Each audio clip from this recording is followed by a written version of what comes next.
Il y a des jours avec, il y a des jours sans. Les jours avec, on est déjà avec. Mais les jours sans, il faut faire avec le AM 1410.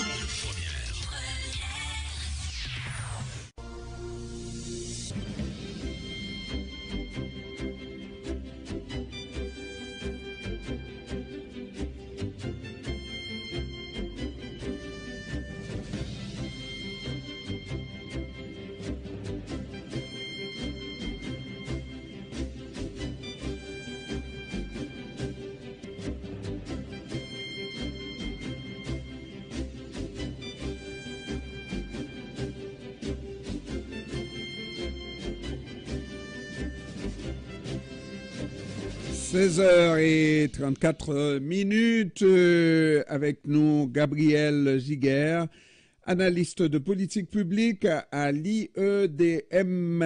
Bon après-midi, Monsieur Giguère. Bon après-midi à vous. On est chanceux de se reparler, je pense, 2 fois dans la même semaine. Absolument, absolument. Bon, bien heureux que vous m'ayez invité. Merci pour l'invitation. Mais si on est chanceux, hein, il faut le dire, pas vrai? Dites-nous, quelle est votre opinion sur cette mise à jour économique présentée hier par le ministre des Finances, Éric Girard?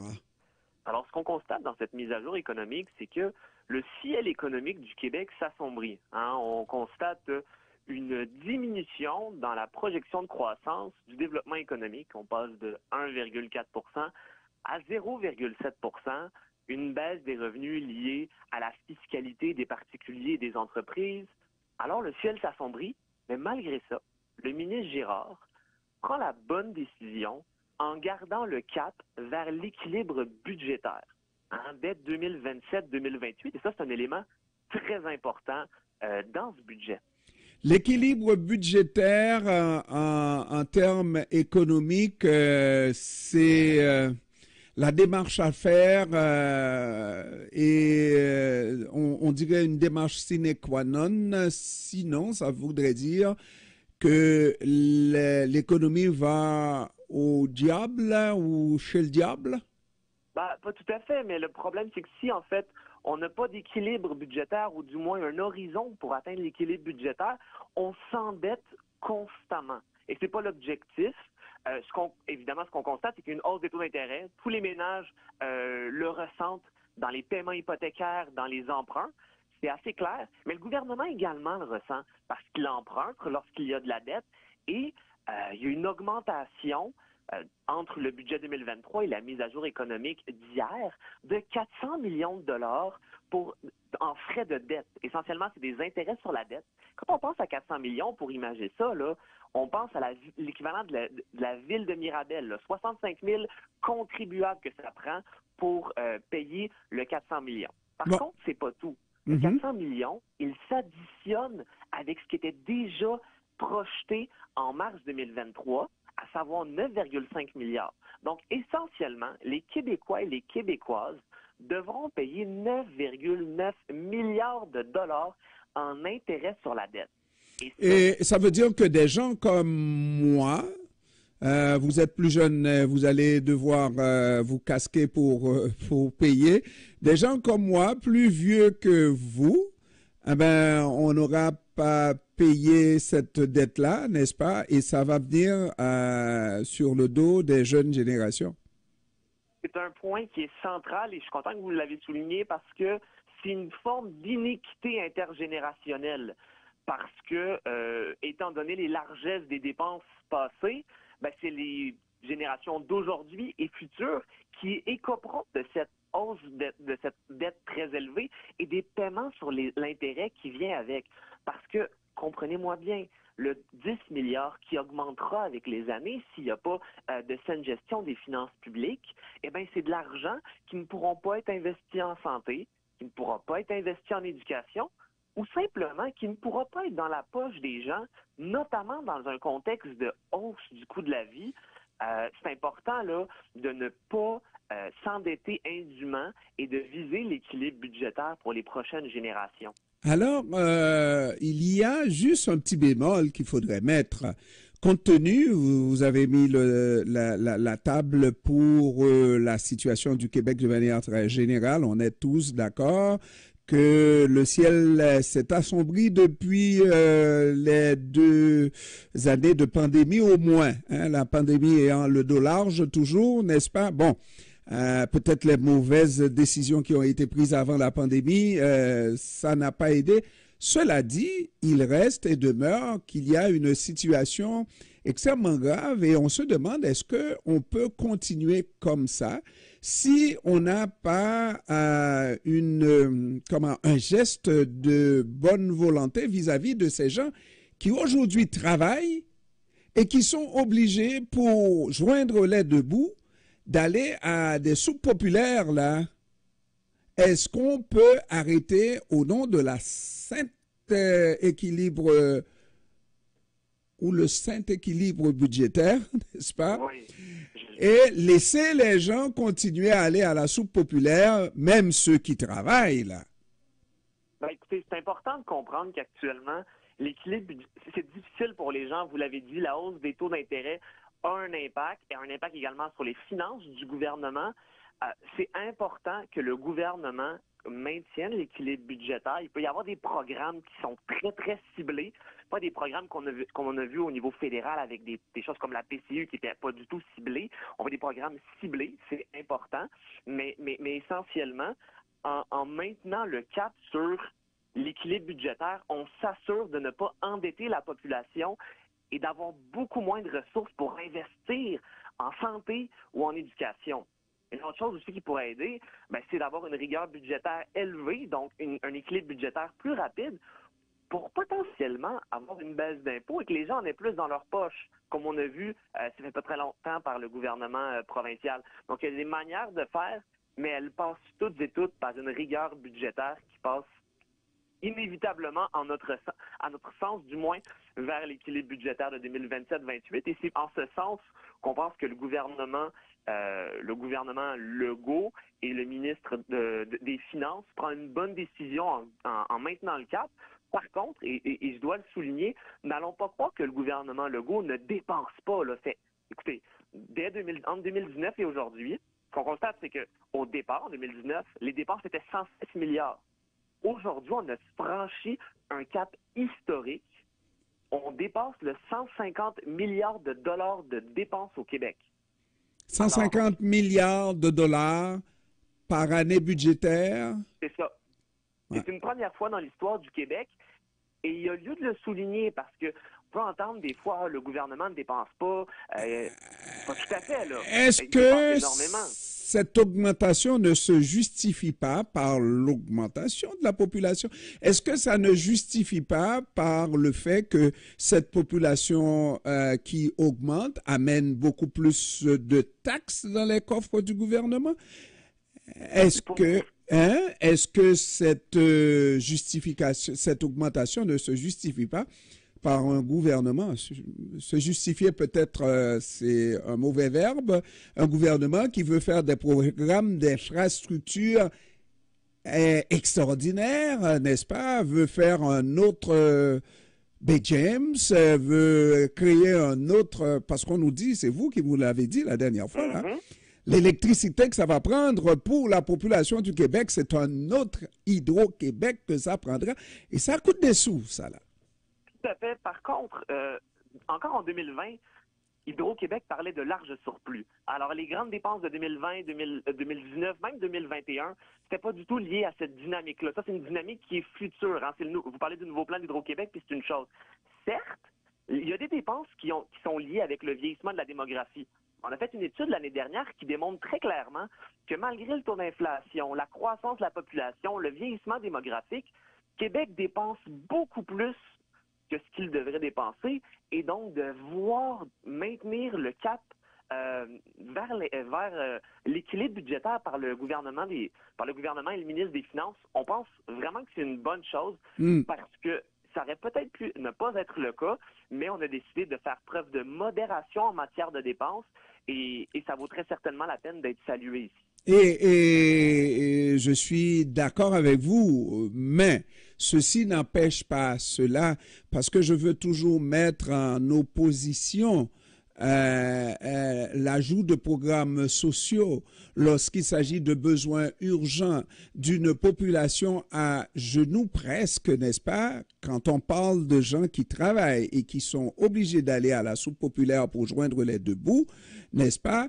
Il y a une situation aussi qu'on n'avait pas vue jusqu'ici au Québec, là. C'est sûr que c'est une dynamique qui est crève-cœur. Je m'en cacherai pas, là. Je le constate tout à fait, puis c'est très dommage. Je pense que l'un des éléments, c'est en faisant preuve de rigueur budgétaire, même davantage de rigueur budgétaire, si on peut laisser un petit peu plus d'argent dans les poches des contribuables. Je fais un exemple très concret.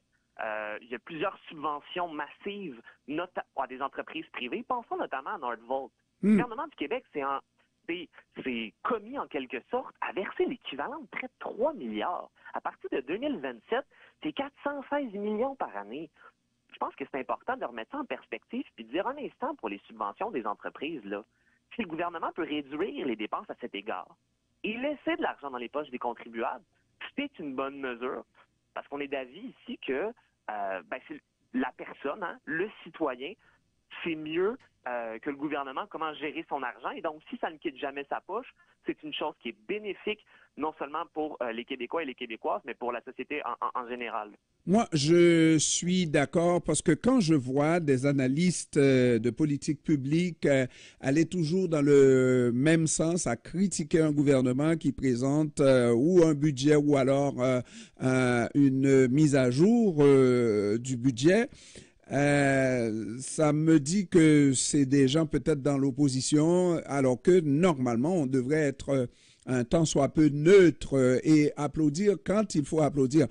Mais qu'on parle d'un gouvernement qui peut facilement, à la suite d'une défaite électorale, penser à reprendre un projet de troisième lien, ou qu'on parle d'un gouvernement qui regarde encore pour le tramway à Québec, c'est des infrastructures qui coûtent excessivement cher. Est-ce qu'il n'y a pas lieu de choisir entre des mesures sociales pour alléger, pour abréger les difficultés de la population et ces projets qui peuvent, ma foi, attendre? Mais il va très certainement falloir que le gouvernement prenne des décisions.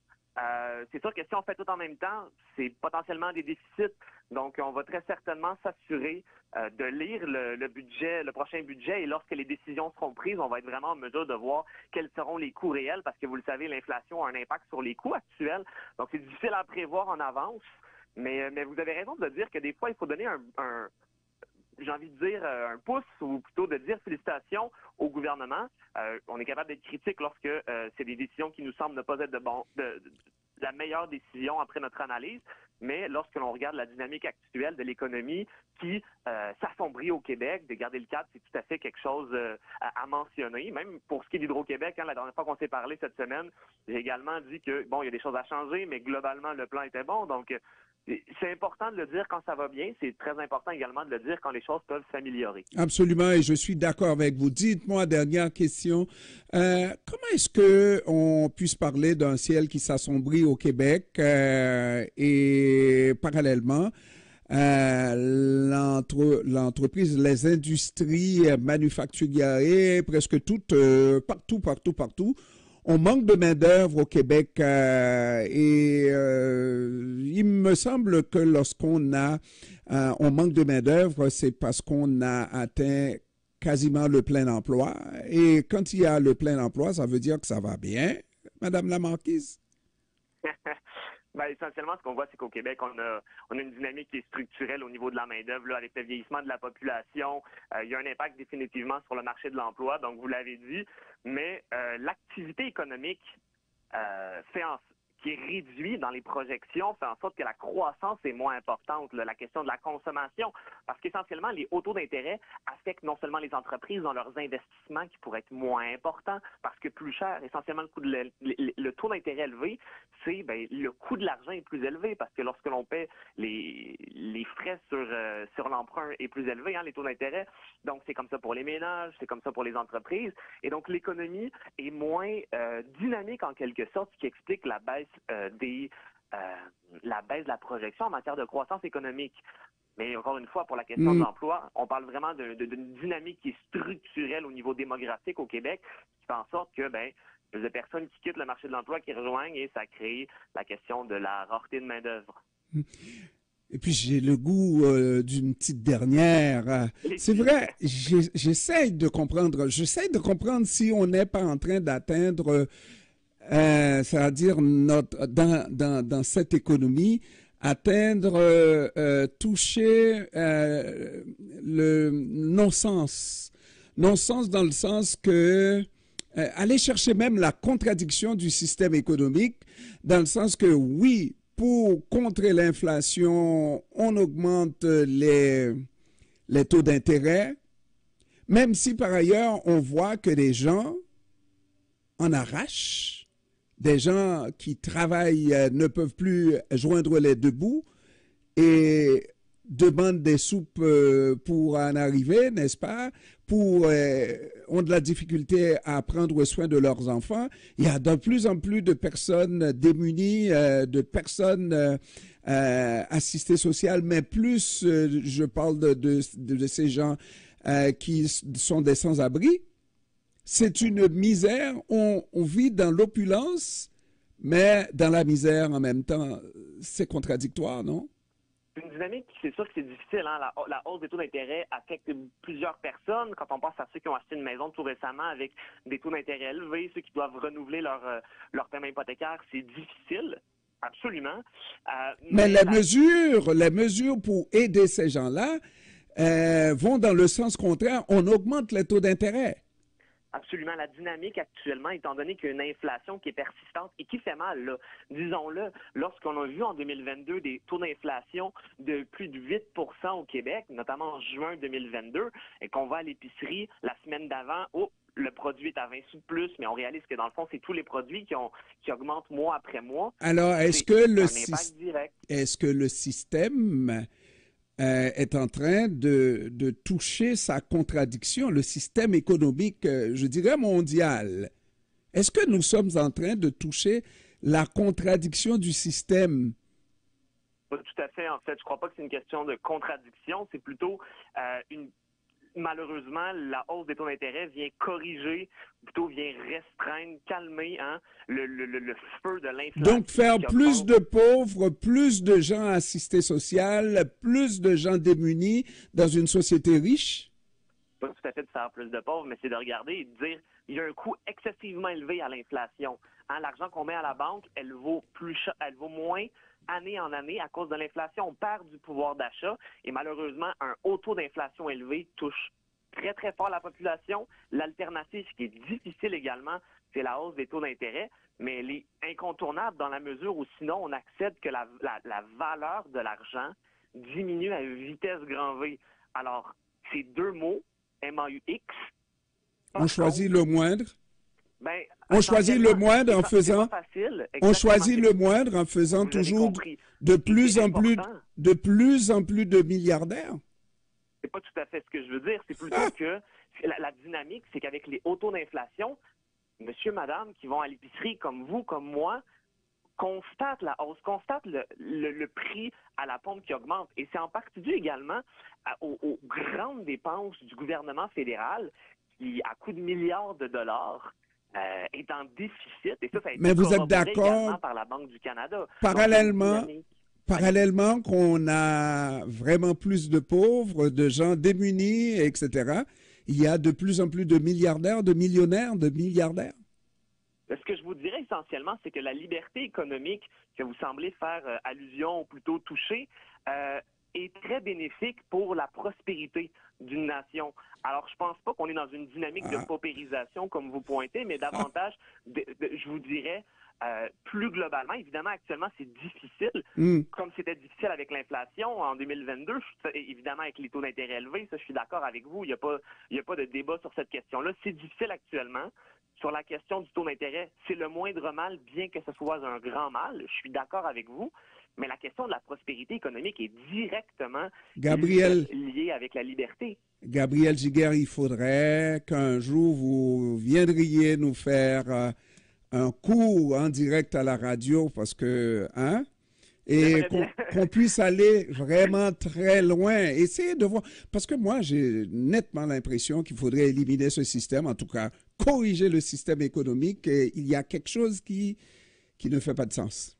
Parce que le système est fait pour les hommes, mais pas fait pour comment l'inconnu, l'au-delà. Là. C'est pour notre bien-être à nous tous. Hein? Merci beaucoup, Gabriel Giguère, analyste de politique publique à l'IEDM. Merci encore une fois d'avoir pris du temps pour nous. Merci à vous. Bonne journée. Au revoir.